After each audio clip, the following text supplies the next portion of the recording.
Do you know, after 25 years of marriage, I've learnt a lot. So in this video, I'm going to give you the 10 areas that I think you should be looking into when you pick your next partner. You see, young people, they make the mistake that picking a partner is all about just looks, sexual preference, personality, about money, about what job you've got, about ambition, family background, how interesting they are, how sexy they are, how charming they are. And I'm not saying that any of that doesn't matter, because it does. It does matter, and it does play an important part. But there's 10 areas that I want you to look a little bit more deeper into before you pick your next partner. Because this partner is going to be your partner for life. As I said, my name's Anton. Welcome to my channel. Let's talk about life with Anton. So if I was to do it all again, what would I look for in a partner?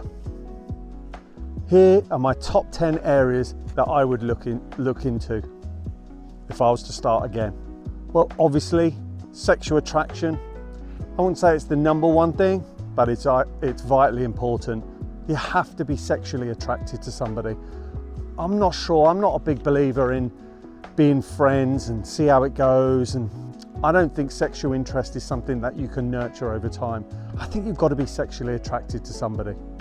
Adaptive personality. What do I mean by that?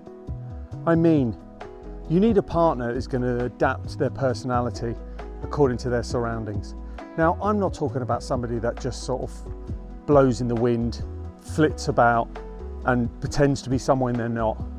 I'm talking about adapting to their surroundings and adapting their personality, but actually being the same person. It's like somebody that feels a little bit out of their comfort zone, but instead of just going into their shell and saying, no, this isn't me, I'm not going to be like this, maybe be a bit mature about it and actually just support your partner if they're wanting you to do this. That's what I'm talking about when I say adaptive personality. Trust and loyalty. Trust and loyalty is a massive thing. It really is, especially if you want a long-term partnership or marriage. You've got to trust your partner and they've got to trust you. And you've got to be loyal. And as the years go on, it's hard, really hard, because there are temptations along the road. There definitely is. But you've got to remember that if you want a long, lasting relationship with somebody, a marriage with somebody, a partnership with somebody, you cannot just keep straying off track. And that brings us on to respect. Trust and loyalty are one thing. You've got to respect your partner. You have to respect them. Because if you don't, your relationship's just not going to work. Compassion. If I was to look for another partner again, they would have to be compassionate. I need somebody to relate to me when I'm not feeling very well, not feeling right, exhausted, I'm feeling really low, I'm a bit depressed, I'm sad. I need somebody to be compassionate, to understand my feelings, to help me get through the difficult time that I'm having. And that's where communication comes in, because you need to communicate as a unit, as a partnership, as a family. Communication is such a massive thing, and if you can't deal with communication, and if you can't handle communication, if you just shut down and don't talk about it, it will get so much worse.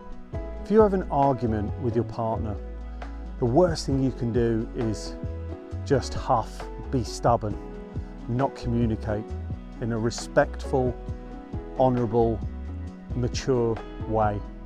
You have to communicate.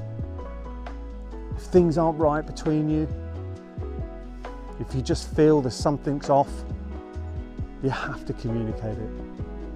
It's such a massive part of having a long, strong, standing marriage and partnership.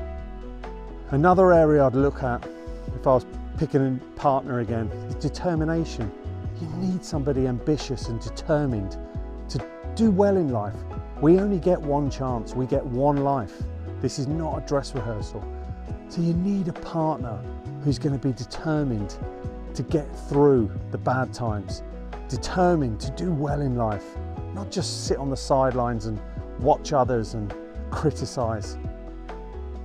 You need determination from your partner.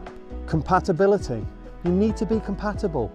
You need to be similar in certain areas. Otherwise it's never going to work. You're just going to butt heads. It's like chalk and cheese. You're just not going to work. So find somebody who's compatible with you. What interests do you both share? What's your personalities like? Silly things like, what movies do you both like? Where do you like going on holidays? What do you want? Does one of you want kids, the other one doesn't? You have to find certain levels of compatibility. Otherwise it just won't work. And that leads us on to vulnerability. Sometimes it's really good to be vulnerable in a relationship. You don't always have to be the masculine, strong, determined type. It's great when people are wanting a bit of advice and seek guidance and stability, but you also need to learn to be vulnerable. Let your guard down sometimes. Honestly, it'll serve you well for a relationship. And that leads us on to teamwork. You have to work as a team if you want to last. I don't know many couples that I've met in my 50+ years on this earth. I don't know many couples that have lasted the test of time if they haven't worked as a team. I know in my life I've had so many ups, but I've also had so many downs. And if my wife wasn't there by my side, I don't know what I would have done. I've lost jobs. I've had really bad times, especially during COVID, where I sank into a bit of a period of depression. I've lost parents. I've lost grandparents, cousins, aunties, uncles.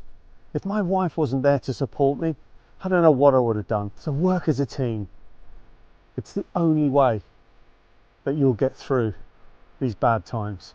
I love that image that I saw recently on social media of a lioness walking down the road. She was just full of determination. She was full of confidence. She knew who she was and she knew where she wanted to go, and no one was going to get in her way. But you know what I loved about it so much was the fact that her husband, the lion, her partner, was stood right behind her, and they walked. He appeared from behind the bush, and I just loved that whole idea of one partner walking along a path full of confidence and determination, knowing that her partner had her back or his back. I just love that. And that's what marriage is all about. If you want to pick a partner in life, a long-term partner in life, look at these areas and ask yourself, is the person in front of me going to take care of me, look after me? Or am I going to look after them? Are we going to work together in the good times and the bad times? That's what you need to ask yourself. So I hope you enjoyed the video. Just gives you a little bit more insight into what a marriage is like after 25 years. I'd love to hear from you. If you have any comments to make about long-lasting marriages, like, subscribe to the channel, and I'll see you in the next video. Take care. Bye.